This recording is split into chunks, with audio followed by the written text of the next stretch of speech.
And now, from beyond our dimension, this is the JeffMara podcast. Here's Jeff. My guests are C von Hassett and his wife, Rachel Reid Wilkie. They are co-conspirators in all things, including founding the Riot Material magazine. C is a one-time professor of literature, a decades-long practitioner of Dzogchen, and the author of the book Entering the Mind. Rachel has a 20-year career in fashion, including directing Calvin Klein's global design team from New York City, creative director for Seven of All Mankind, and designing and tailoring custom leather jackets for influential artists such as Iggy Pop, Jay-Z, Justin Timberlake, Thom Yorke, Zendaya, among numerous others. Today we'll be discussing the book Entering Mind, which is richly poetic and deeply insightful exploration of that transformative wisdom practice known as Dzogchen. Guys, thank you so much for joining me and welcome. Thank you so much. Thank you for having us. All right, since I'm new to Dzogchen and probably a lot of my audience is, can we first just start by having you give us a brief overview of what it is? Yeah, Dzogchen is probably one of the only meditation practices on the planet. And if they say they speak to it, these great masters say it's being taught throughout the universe in 13 solar systems throughout the universe. So it's being taught here on Earth. But it's basically a very clear teaching that points you directly into your innate state of awareness, which is it's the awareness that gives rise to all of our perceptions and our body and the way we interact with the world. That awareness is filled with our ego, our sense of a self. And so Dzogchen points you down below all that, and it allows you to recognize it and then just kind of rest and observe it. That's all it's doing. Is this something that comes from China or Japan?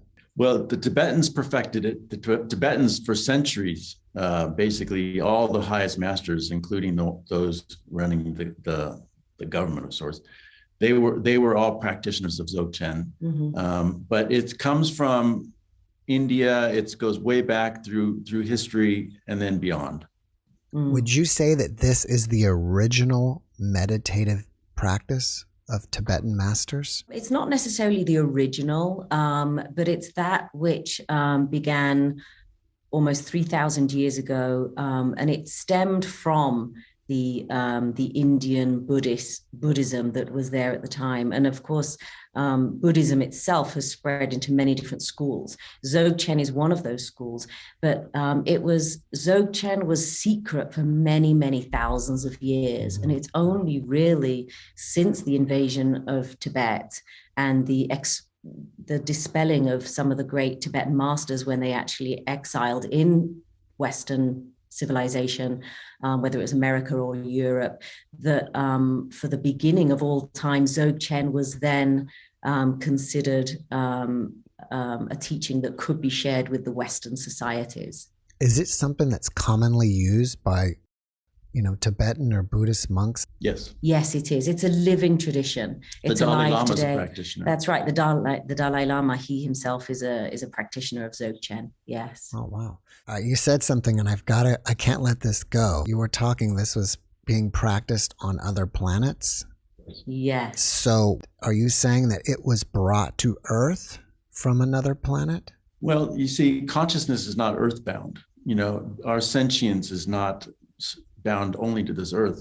It's part of space, and space is infinite. Mm-hmm. So the earth is part of space, we're part of space, and everything is part of space.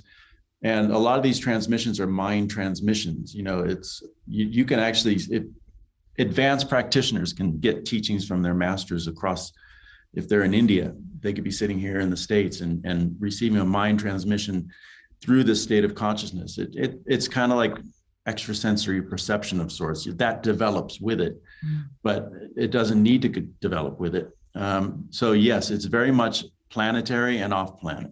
Cosmic. It's a cosmic practice. It's a universal practice. Yes. And of course, not only through the cosmic network, as it were, but also just the multi-dimensional realms that we as sentient beings and other beings in our universe exist in. So this is, as C says, it's a transmission of sorts through all, it can pierce through all realms. Have they been telling the practitioners that this is, also taught on other planets for thousands of years? They speak to it in passing. They don't even really speak to it as part of one of the major tenets of their teachings. It's basically, amongst all the other places it's taught out there in 13 different solar systems. And it's a teaching that's asking us it's showing us how to wake up to our essential nature. So it's not something mysterious or there's no mystique to it.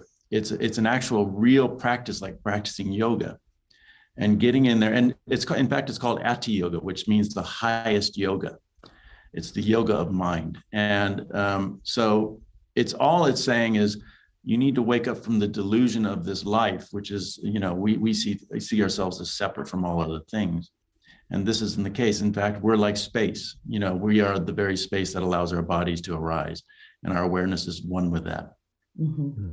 So can you tell us how you got involved with this in the first place? Maybe you answer that, because Sure. You began many years ago. I mean, I was on a quest from early age. This probably ties in nicely with your show. I came into this world feeling completely alienated from this world. And there was a lot of dark energy around me when I entered this world that felt very much from another life, and also from the inter lives, that kind of bardo state that was very traumatic for me. And I came in and there was these beings that would just be standing next to my bed, just dark, heavy, coal-like beings, and just staring at me. And I was very terrified all the time and seeing things, and also very confused inside, it's like traumatized. So I was really searching for some sort of answer. And ultimately, I landed on Buddhism, which I connected with in a very loose way. But when I read one text, I can't remember what it was, but they started speaking of the bardo realms, and they started describing to the T some of the realms that I used to remember as a child, like remember being like crushed and then distended and then re-crushed, and the taste of it. And I thought, okay, wow, I gotta go deeper into this. And this led me straight to Dzogchen. Somehow I came across some passages in this book that spoke to Dzogchen, started looking through the index at the back and finding those teachers. And then from there on, it was the only thing that ever made sense to me as a practice. Once you started practicing it, how did your lives change? Well, I'm sure I'll go first. I'm newer to the practice, specifically the practice of Dzogchen, and I've experienced a radical change in my overall perception of the world around me. In particular, the perception of my inner world within me. And I feel that it's had such a calming effect on my emotional equilibrium. I recognize emotions as they arise, but I allow them to just unfold and be. And it's removed that sense of judgment from watching how those emotions arise in me. And with that, it's removed my sense of judgment of how emotions arise in others. So I've really, really experienced a shift in my perspective. It's also completely and utterly opened up my unisphere into the many, many different levels and essences of consciousness. And I see consciousness in everything. And I think to that, it's a big learning curve, but it's one of expansive openingness, and it just makes me feel on a very sort of daily experience. I feel extremely open, and I feel very safe in that opening. And I know that this has been a direct result of the Dzogchen practice. And for me, like I said, I had a lot of anxiety and a lot of fear. And, I grew up in Los Angeles where there's a lot of interracial warfare going on. You know, everybody was kind of like beating down on everybody else. And so there was terror at every level.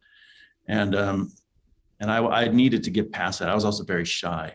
And so it's like, internally, it was fraught. And Dzogchen, just in practicing Dzogchen, you go in, you kind of get below that whole conceptual network of ideas and emotions and sensations, and you just rest and you observe it all. And on its own, it all just disappears. As the space opens up within, all of that weird stuff and really troublesome stuff, energy within, just goes away. It just like goes up like to the gods. And it's just amazing, actually. Earlier we were discussing that you could be here and a Tibetan master could be on the other side of the planet, but you can still connect with each other. How do thoughts, in your opinion, travel at such great distances? Well, that's a great question, and C and I have been steeping ourselves in research, and again from an experiential perspective as well, from practicing Dzogchen. We strongly believe that consciousness is a web of interconnection that literally exists between each and every being on this planet, in this solar system, in other solar systems, across the whole universe. And we believe that there is no, when you speak to the concept of consciousness, there is no time, there is space, but space-time itself can be experienced in one moment instantaneously as is experienced in another moment.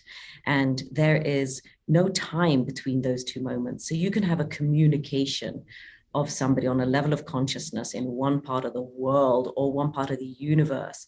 And with that intentional consciousness, a message can be embedded in the network of consciousness. It can be instantaneously experienced and received and interpreted to the receiver at that moment.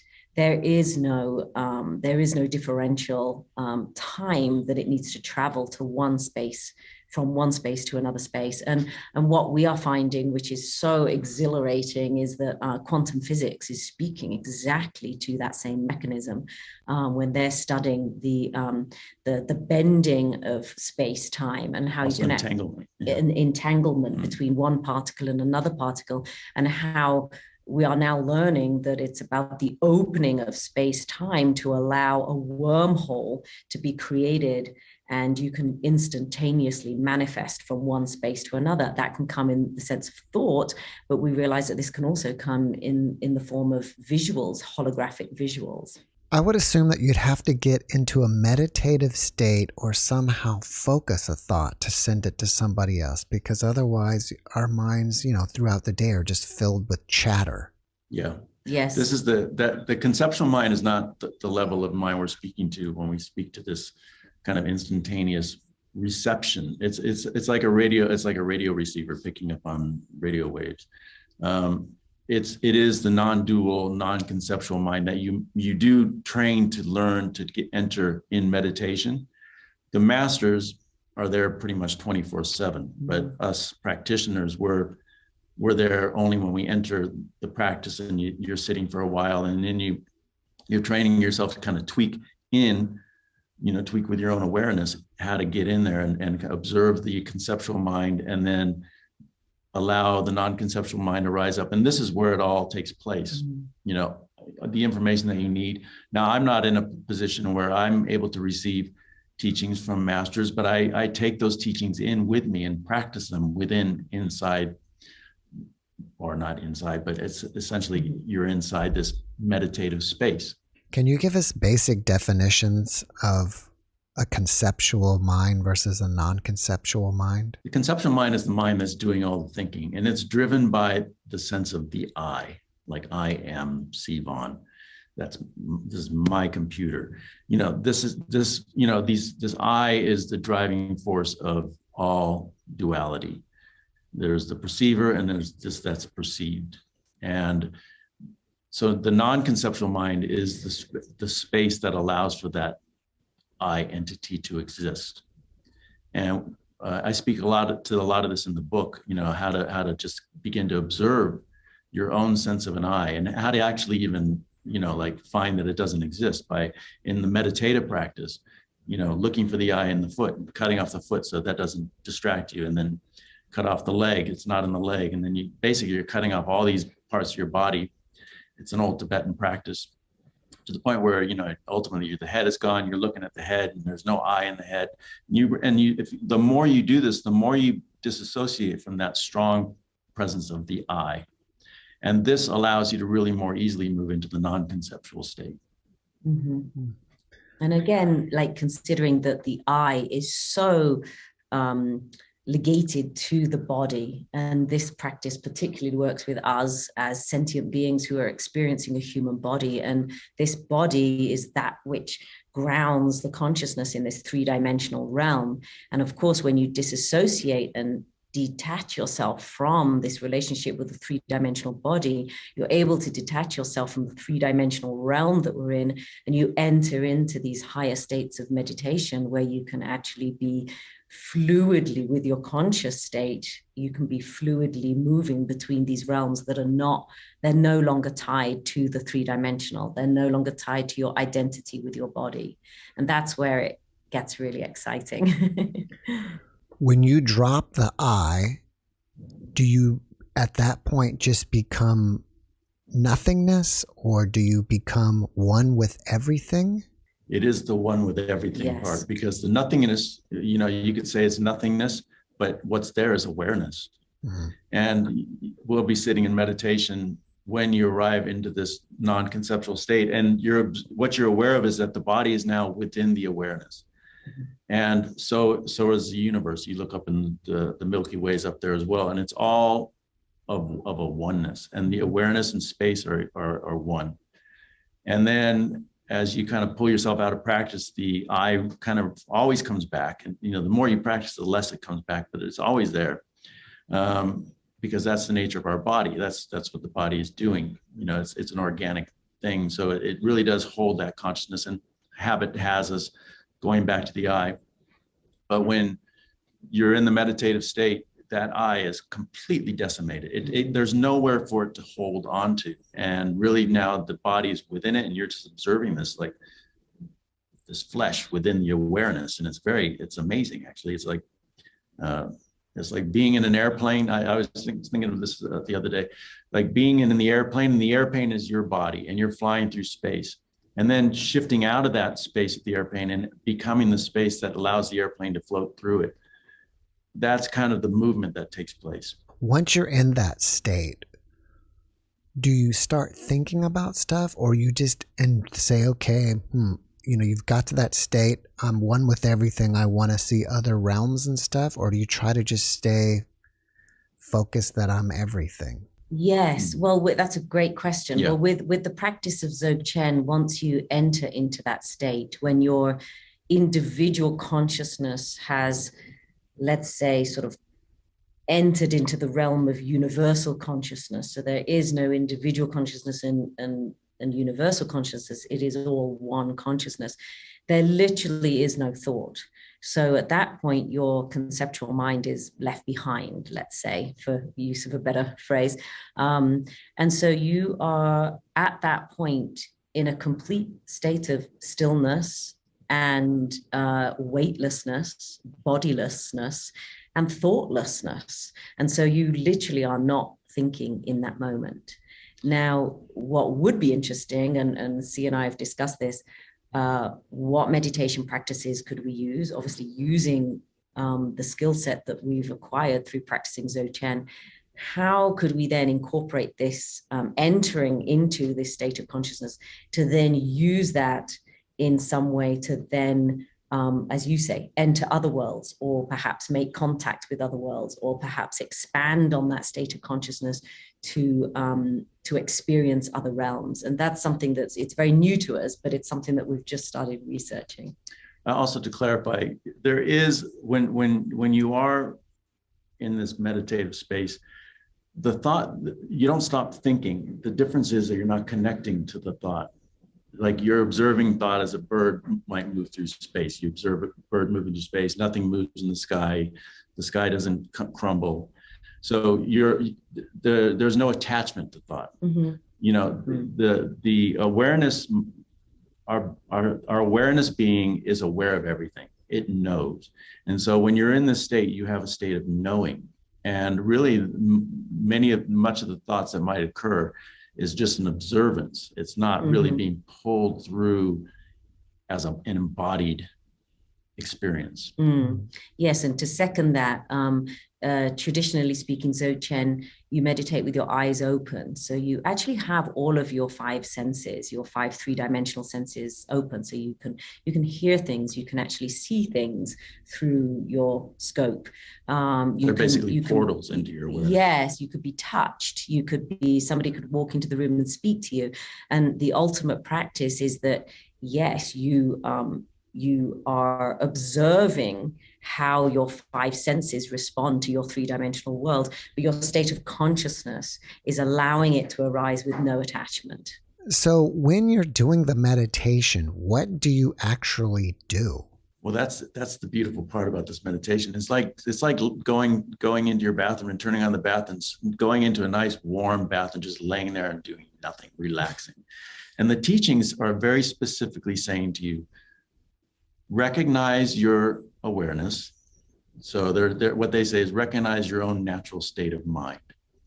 Recognize it. And you don't really recognize it unless you get the teachings.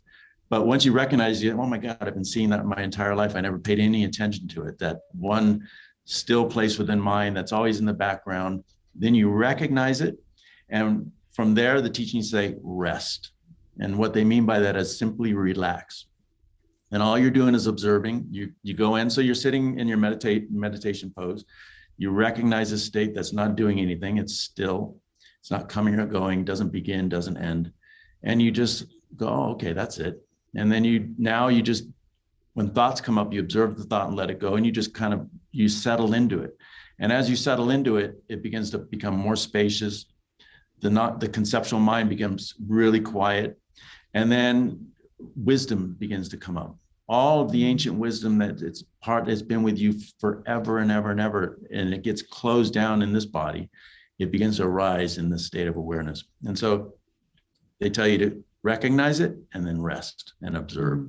That's what they're saying. There's actually a beautiful chapter in the book which is called The View, and it's using a beautiful metaphor explaining what it's like to arrive at the precipice of the Grand Canyon. And I love how C created this metaphor, because it's the vehicle that you drive to arrive at the view of the Grand Canyon. That is your meditation. That is the vehicle that you use to arrive at the view of your own mind. Once you arrive, the vehicle takes you so far, and that is the training of calming the conceptual mind, the training of just letting all of those thoughts just settle and letting the conceptual mind just sort of peel itself off so that it gives rise to the non-conceptual mind. And when you view the Grand Canyon, this beautiful, awe-inspiring space, that is when you're actually in view of your natural, innate mind, the non-conceptual state. And at that point, the vehicle that you've used to get there, you get out of that vehicle and you literally view. And it's beautiful because you don't keep driving, you're going to fall off the cliff, so this is what's so beautiful, because many different meditations have very different many techniques, and they all serve different people in many different ways. So there's no right or wrong way to meditate. But Dzogchen, we particularly resonate with Dzogchen because it gives you, there are some basic trainings just to actually lead you in your car as a vehicle to get to that view. But then when you recognize that view, you literally rest and observe. And that's this obviously beautiful moment when, before, of course, the next thought arises, but the idea is that then you just observe it from this state. Is it something that you have to practice more and more to kind of stop to find that space and escape from the monkey mind chatter and try to find that space to rest, and then it probably comes back and you've got to refocus again? And that's a positive. That's a positive, because that means we can all do it. We Yes. all have the ability to practice. We learn how to cook, we learn how to ride bikes, we learn how to drive. This is another practice that's very attainable. We can all do it in one lifetime. The practice is spending more and more time in this meditative state where you're no longer meditating, now you're resting and observing. And the more you get skilled at that, the more you can bring it into your everyday life. And so you can go anywhere in the world and anywhere, even to work in the most stressful situations, and just observe the chaos going on around you, because it's no longer out there affecting you. It's now part of your awareness. Could you take it as far as you, like you said, if you were in a stressful situation and you could get to that zone where you're just, completely in that space of your mind where you're relaxed and you're not really thinking and just observing, and could possibly seeing all this action going around to you, wisdom will come to you to kind of help you navigate all this, if there's problems or stress. Yeah, absolutely. Yes. Absolutely. And I think Definitely.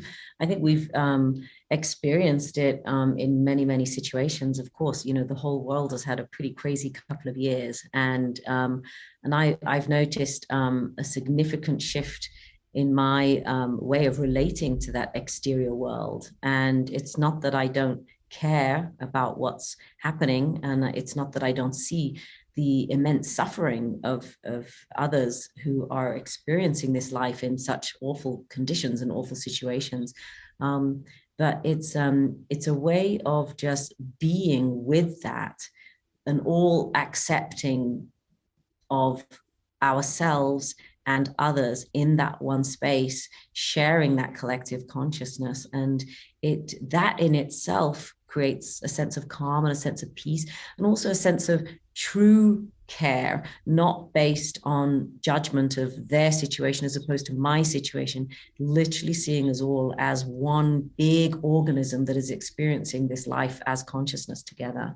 Earlier, you used the word bardo, and I think that was in reference to the time or the place in between lives. Yeah. Can you tell us more about that?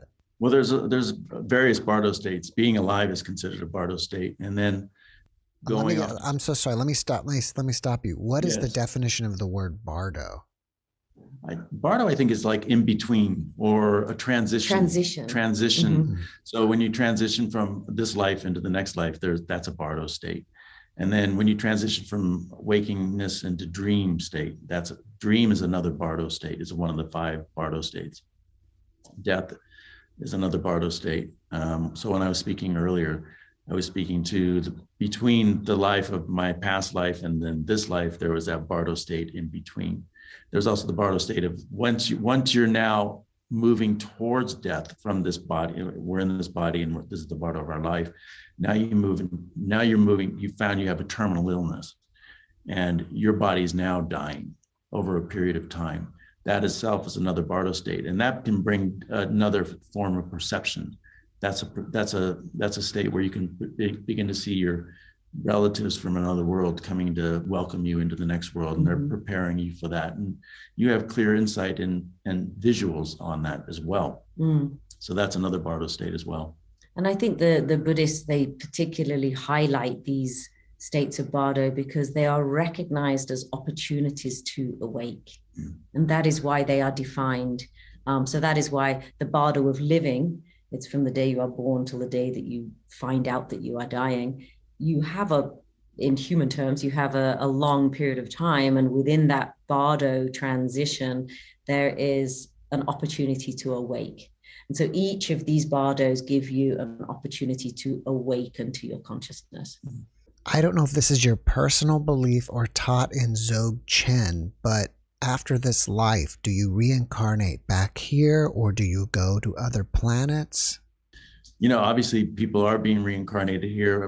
We just watched recently some episode on these children who are, telling their parents, you're my second mommy. My other mommy's, a couple years back, or I was just killed a couple years back. And the mom researches and like, oh my God, this actually happened, So yes, you can be pulled back here, and especially if you're more of an awakened being, like these Tibetan masters, they come back here purposefully again and again, and they have other masters, finding them as children and then showing them all the old stuff that master had. And then once they recognize that that's the old master, then they bring them back into the monastery and teach them so they could continue the teachings. Really, it's a choice. But I think most of us reincarnate wherever we're being pulled, energetically and intellectually or consciously, we're being pulled somewhere. We make a choice probably in that bardo state of death or whatever it is I'm going to go into that realm. The more advanced practitioners might have that option. Yes. And I also agree that you can be, your karmic energy, as it were, will guide you into your, let's say, rebirth into a form. But I'm very open to the idea that form could be any form whatsoever in any part of the universe. And that just gets even more exciting from my perspective. Yes. Yeah, if you're leaving this world just blistering with anger and you're just a raging individual and you've hurt a lot of people, you're probably just going to be naturally pulled into a hell realm. Whereas if you're loving and peaceful, who knows where you're going to go from there. But I think the realms reflect the mind that you are in the moment. And there's no judgment there. If you're angry, you're going to go into an angry place. These are the manifestations that will just arise in your own. And that hell awareness. Realm could quite easily be a place on Earth, for Absolutely. example. Yeah. Yes. Or dream states or whatever. Right. I've interviewed like over 200 people who've had near-death experiences, and every one of them has had a different experience. And I think people will say, well, why do they all have such a different experience? And I think you've answered it, is that depending on your state of mind, that's where you're going to experience. Exactly. Absolutely. I mean, if we consider that our lives, our living lives as human beings, are conditioned by the way that we think and react to situations, I don't see that as any different as how our consciousness reacts and behaves in other environments and in other body forms and in other bardo states. Yeah. Yes. A lot of these people, when they're on the other side, are told that they need to come back or they haven't finished yet. Yeah. Can you comment on that? Well, we have both just read this incredible book by Mingyur Rinpoche, and he is a great Tibetan master. He's the son of also a great Tibetan master, and his whole book actually speaks to the lead up and mostly the lead up to his near-death experience. And as a Tibetan Buddhist monk trained in Dzogchen, he speaks so eloquently to his whole experience, and he actually writes very explicitly towards him experiencing the bardo of the dying, and how his body was literally dying. It was through food poisoning. He wanted to do a walking retreat in the world, so he kind of secretly snuck out of his monastery who was protecting him. He's already an advanced master, and he's like, I'm going to do the walking retreat like all the great Tibetan masters. And he went to India, and within a few weeks, he got food poisoning. He didn't let anybody know that he was leaving, so he had really nobody to reach out to, and he dies. And through this, he's practicing. He's trying to maintain his awareness all the way through the death stages of death. He says he was ready to let go and move on. He felt like he can awaken and become an enlightened being. Yes. And something pulled him. He realized he still needed to teach. He had made a commitment as a bodhisattva to help others enlighten. That was his commitment, his soul's commitment to this life. And he pretty much passed over. And then his soul pulled him back. And he awoke. A traveler had found him passed out, and he awoke in a little local rest room, like a hospital. And his whole perception of where he was had kind of shifted even further. Even though he was fully trained as a Tibetan monk, he just experienced life again on a whole new level of consciousness, and he's continued to be a great master today. So that's a fascinating book. If he's become a much better master, in my opinion, is interested. What was his name? Because I need to get him as a guest. Oh yeah, yes, he's awesome. His name is Mingyur Rinpoche. Mingyur. Mingyur. why you are. Mingyur Rinpoche. Okay. You remember the name of the book? Rinpoche, and the book is, I can email Something you about the I title love life, of the or book. I love life, or loving life. Love, something like that. I wouldn't do it justice. Yeah, we can email you the title of Okay. the book. Sure. Thank you very much. Yes. Earlier, you mentioned that you had a lot of anxiety, and I believe Dzogchen helps with anxiety, among other things. How does it do that? Well, it's like, if you have a smoke in the kitchen, you're cooking and there's just loads of smoke. Think of that smoke as anxiety. What that smoke needs is to be released into the space outside the house. And so, you open up all the windows and it just on its own naturally disappears. So I was very impressed, actually, and a bit surprised looking back and realizing that my anxiety and the fear and my shyness and even some depression had on its own totally disappeared as I was progressing in my practice.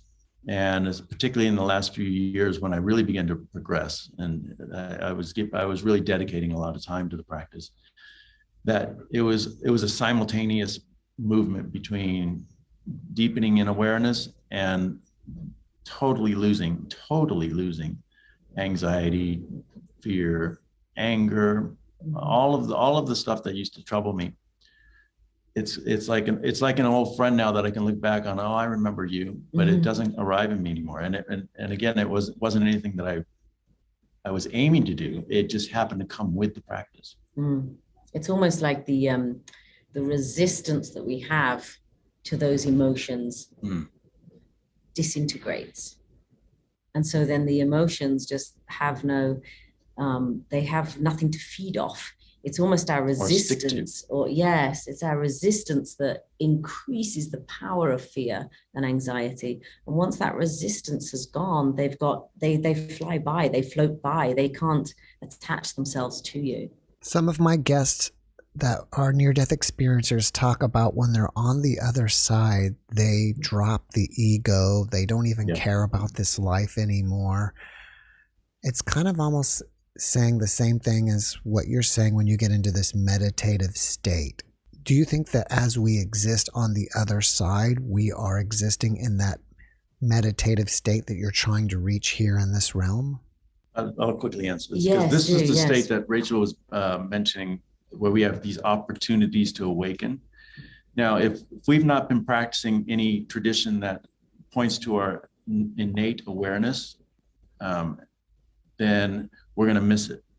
And so everybody, when they die, that is the biggest opportunity to awaken to our natural state and remain there permanently. So when Mingyur Rinpoche, for instance, he was excited actually to move into this state and let go of life, because he realized that this was his greatest opportunity. So everybody arrives there and they go, wow, I watched my ego drop.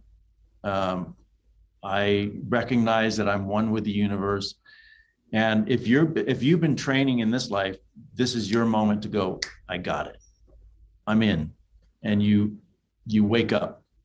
If you haven't been training, then this is a missed opportunity, because the habitual mind is always going to kick back in, and your ego, your sense of I is going to pull you in some other direction energetically. And like when you dream, you're kind of moving all over the place in dream. You have no real control. But if you can wake up in your dream, and a lot of great masters do, they just now use the dream for their own benefit to get teachings. So yes, it is, this moment of dying and near-death experience is a critical moment of awakening if you've had the teachings, if you've been practicing. Now, you said after you die, when you're over there, you may have the chance to wake up. Yes. What do you mean by that? Enlightenment. Which means you become like a Buddha. The Buddha is the Buddha, but the Buddha is symbolic also. The Buddha represents who we are in our natural state. We all are potentially Buddhas. And you awaken into this awareness being that is a timeless, endless, never-ending individual or entity of sorts. And you at that point can choose where you want to reincarnate, because that's where because they all want to teach. They all want to be of service to the rest of us who are still striving to understand who we are as individuals. And so this is the path. And so when we wake up into our permanent self, which inhabits everything. Mm-hmm. Wow. Didn't mean to keep cutting up Rachel on that one. No, Sorry. not at all. No. This has been something that's been secret for thousands of years. Why has it been secret, and why now is it open to the public? That's a great question. You should answer that. Sure. Actually. Well, I personally think that consciousness is evolving and humanity is evolving, and we're becoming more and more ready as a collective to get these teachings. Whereas the past few thousand years has been a very male-dominated epoch, and it's also been there's been a lot of shamanism. You know, mankind has been connected to the earth more, and so there's been many different terrains for us to kind of explore. But in the Tibetan tradition, they just didn't feel like you had to be ready. So I'm not exactly sure what the problem was in letting the entire monastery know how to arrive there, but the one Tibetan master who understood Dzogchen was only allowed to give this teaching to one student in his lifetime. And that one student can only give that teaching into one other student. And it was often done through like a secret straw that was put in the other student's ear through a wall. So they had their reasons for this. I haven't really studied exactly what the reason is, but I think consciousness is waking up because the earth is now at a precipice. Mm-hmm. Humanity now is the timeline is now very real for we could come to an end in the next few generations. And I think that means, anybody who's dying or anybody who might be on the precipice of dying is going to begin to awaken. So I think these teachings are now becoming more and more accessible, and these masters are now willing to speak to them, to more and more people, because this is occurring. Mm-hmm. That's my thought. Yes, and I totally second that. And with that, I do believe that as we become more conscious beings, we will begin to give birth to more conscious generations. So of course, that takes a long time, and perhaps it really has just taken thousands and thousands of years, step by step. As people become more awake and more conscious, they're able to give birth to a new generation who is just born with a more advanced state of consciousness. I mean, I see the younger generations today who take great care in the evolution of our planet and the ecological disasters of our planet and the humanitarian issues that we're facing and our racial issues that we're facing. And I see so many awakened younger generations, and they're just born with that spirit. And so I do believe that as we evolve in our consciousness, this will then evolve into a greater collective consciousness. And thank goodness that the Tibetan masters feel that we're now worthy of receiving these teachings. And I believe you said that there is they have a prophecy within their tradition that even though the Western society has been very much leading us all away from this path of consciousness, the Tibetan philosophies actually believe that it is in fact the Western states who can give birth to this new rise of Dzogchen leading us forward. There was one great master in Tibet pre-Chinese invasion, I think it was about 10 years before, who had this vision that the Chinese were coming. He gave the date, he gave exactly what was going to happen. He says, it's going to be a total mess. He says, most of you guys are going to be either killed or you're going to have to flee to India and Nepal.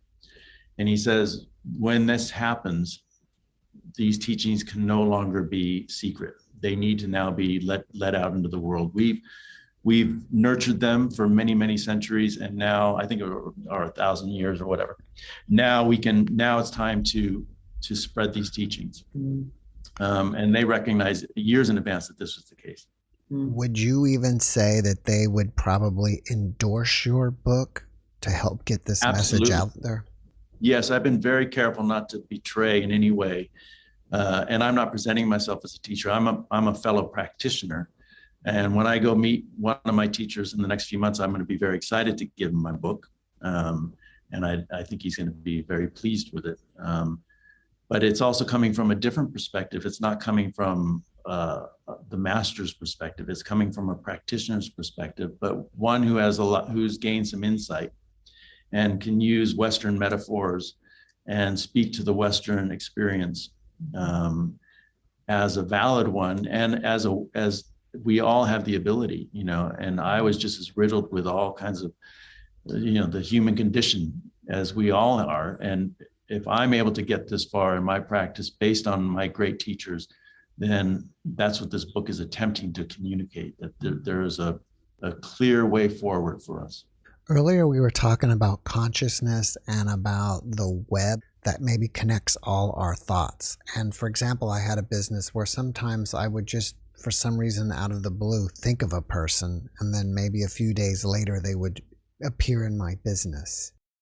And then also, I've had guests that have seen UFOs or had contact with UFOs, and it appears that they're either mentally trying to speak to the UFOs, and there's the CE5 groups that meditate to connect with UFOs. Can you comment on any of that? Yes, well, I haven't had a UFO experience, but I have had a number of experiences with ghosts.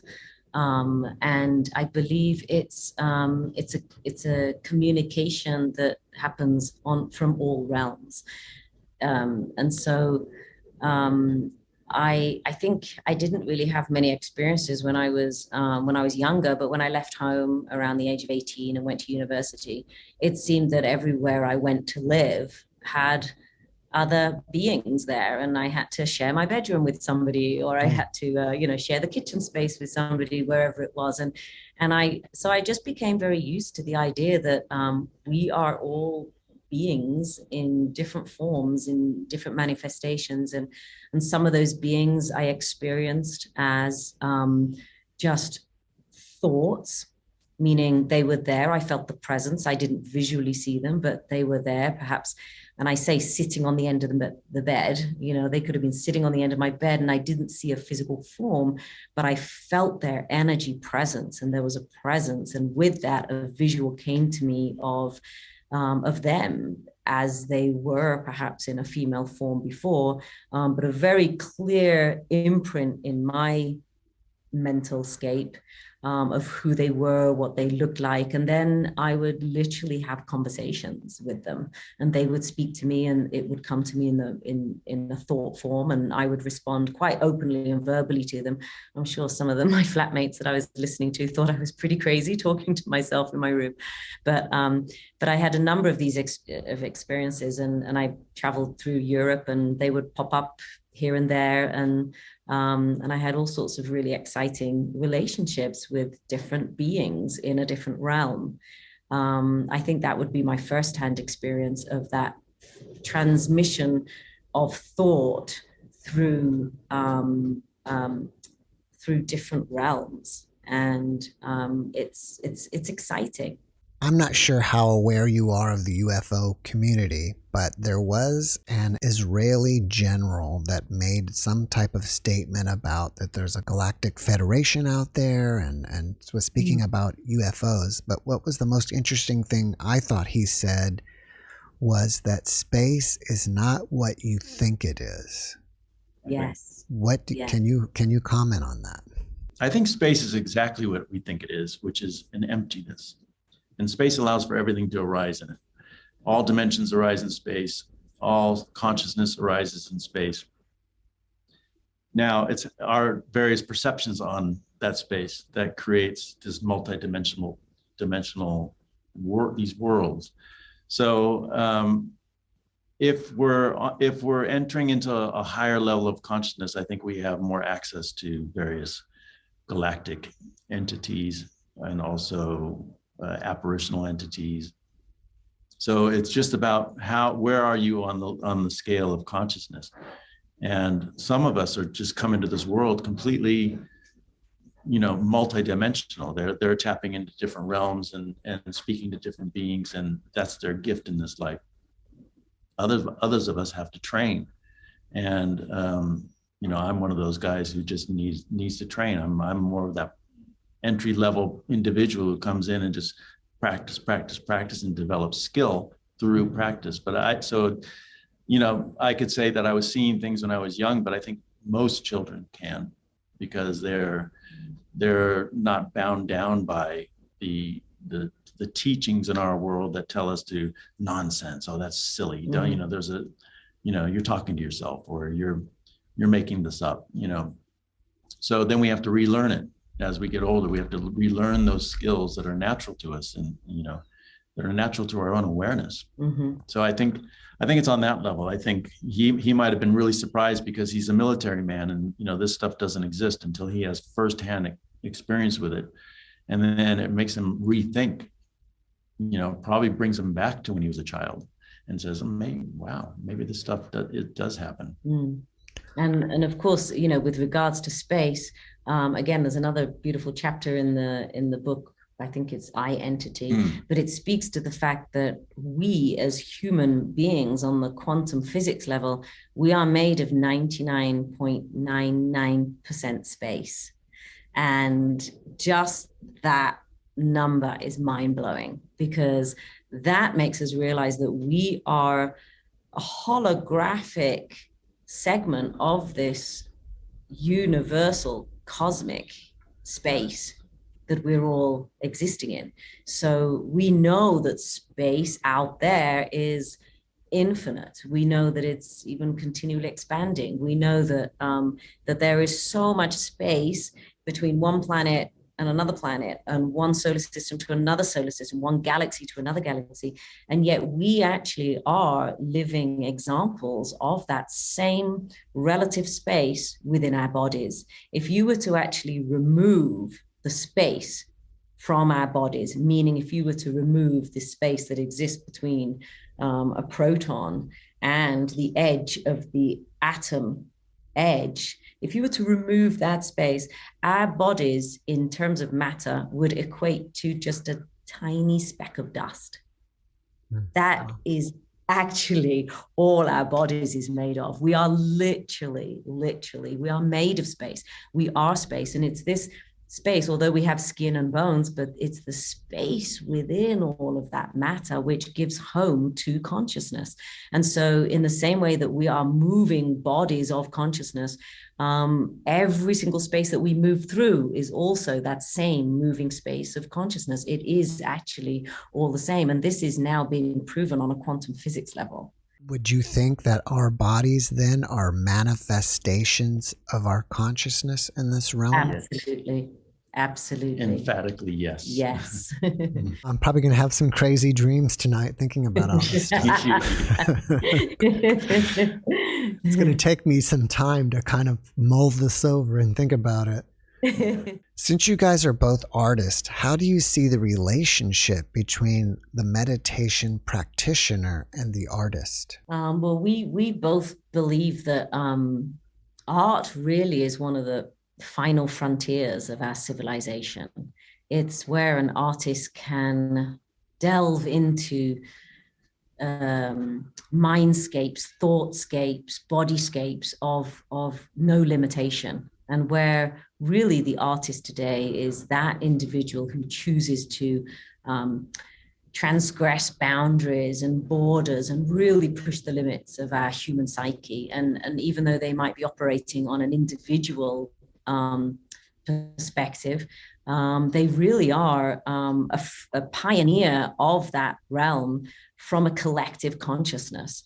They really are putting their creative process out there to receive messages and downloads and transmissions from the divine presence, which is consciousness. And so I think that an art practitioner is very much in a state of meditation when they're actually creating and opening up the flow and allowing the flow of the consciousness to come through them, and they become the vehicle to express that and share it back to our community. And we believe that meditation and meditation practitioner also uses creativity, as it were, to enter that meditative state, because it's not necessarily that you immediately, at least at the beginning, that you immediately can just be in that meditative state. You've got to use your creativity to inspire your being to enter into that meditative state. So we kind of see the work of an artist and the work of a meditationer as being today one of the last and few final frontiers of true divine expression. I'm thinking that the artist might be the best meditation practitioner because they allow themselves to drop the rules and the dictates of society, and they enter their art as a form of creative expression. And in many ways, this is what we're doing as practitioners as well. We're dropping all the rules of self and dropping all the rules that define us and entering into a space. And this is a throwing your trust out there in a way that, what am I getting myself into? Mm-hmm. And so the two are kind of exploring similar fields. One might be doing it with a bit more awareness or maybe more direction, but they're both very much exploring the same terrains, I think. I think many artists will say that, it just came to me. Music, the song just came to me. And I used to have to write stuff kind of like children's stories. And a lot of times they would come to me when I was doing things other than, like I'd be cutting the grass outside and a story would come to me, or taking a shower or something. I don't know if I don't consider that maybe you can consider that a meditative state, because it's kind of just like a state of doing nothing. Yeah, yes, I think it is. True. Yeah, I think most of the best art is coming when you just drop your intention. Like, I'm going to create this piece, or I'm going to write this piece. It's usually when you blast it through all of that effort, and then you're just a bit more, you're mindless, or you're kind of like you said, mowing the lawn, and then the jewels arise in those moments. Yes, I know that I write poetry, and many of my poems would come when I was in a moment of transit. So I could be sitting on a train, or I could be, not while I was driving myself, but I could be a passenger in a car, or I could be a passenger in an airplane. And this moment where I'm in a contained vehicle, but I'm moving. And so I'm very much in the presence of impermanence, because I'm just moving through some sort of space, and yet comfortably. And in that moment, it would just stream, and out comes my notebook, and I'd write, and it would flow as it would flow. And I would never go back and correct. I would never go back and edit. I would respect that moment of flow for what it was. And I really felt that it was, it just, like you said, it just came to me in that moment, and I would trust that was what needed to come to me.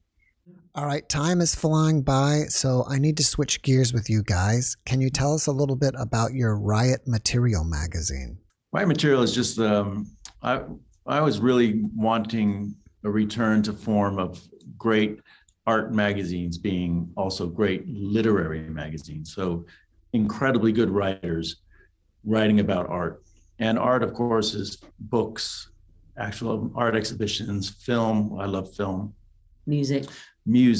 So really it was, how do we represent art in all of the arts, but through the voice of an amazing writer? Mm-hmm. And so that's really what the magazine is kind of founded on. That's the mission statement. That's the driving force behind the whole magazine. Mm-hmm. Again, your book is called Entering the Mind. Can we find that on Amazon, or do we need to get it on your website? Go to Amazon, you'll find it. You can also find it through enteringthemind.com. It'll take you right back to Amazon, but there you go. All right. So you have the book, you have the magazine. What else do you guys have, or what else are you working on that you'd like us to know about? Well, we did actually, in preparation for the release of the book, we did put together a 3-part podcast of our own, and it's a conversation between myself and C, and we have that also on the website, enteringthemind.com, and that is open for anybody who might be interested in Dzogchen and hearing our thoughts and discussion with reference to key concepts that are brought up in the book. So that might be nice for people to listen to if they're wondering, I'd like to know more about this before buying the book. And then there at enteringthemind.com, then you can also purchase the book there too. I believe that's all on YouTube as well, the podcast, right? Well, that's right. Yeah. Yes, Entering the Mind on YouTube. Yes, yes. All right, well, before we finish up, can you leave us with one last positive message? Go on, girl. My last positive message to everybody is, gosh, when you're doing what you love, things unfold and you are received with love. And I can't say how important it is to follow your heart, listen to your heart. Your heart is as smart, if not way smarter than your mind, your brain. So sometimes it's nice just to sit still, be peaceful, be tranquil, and just give your thinking mind a break and just sit with yourself and let the insights naturally come from your heart. Would you like to add to that, C? Well, I think that was actually the perfect way to close it out, because I couldn't agree more. The more you sit quietly with yourself, the more you're going to know the truth of who you are and what you need to do in this world. Guys, thank you for that message, and thank you again for being my guest today. I really appreciate you, and I wish you massive success with your book. Thank you, Jeff. And you're so amazing much, too. Thank you. Your questions were amazing. I look forward to us speaking more at some point down the line. Yes, and thank you for all the work you're doing and bringing these messages out to everybody. Thank you, Jeff. Thank you. Thanks for watching the JeffMara podcast. I really appreciate you. Another way to show support is through YouTube memberships. And if you do, there are loyalty badges and other perks depending on your level of membership. All you need to do is click the join button underneath the video to find out more. Thank you for your support.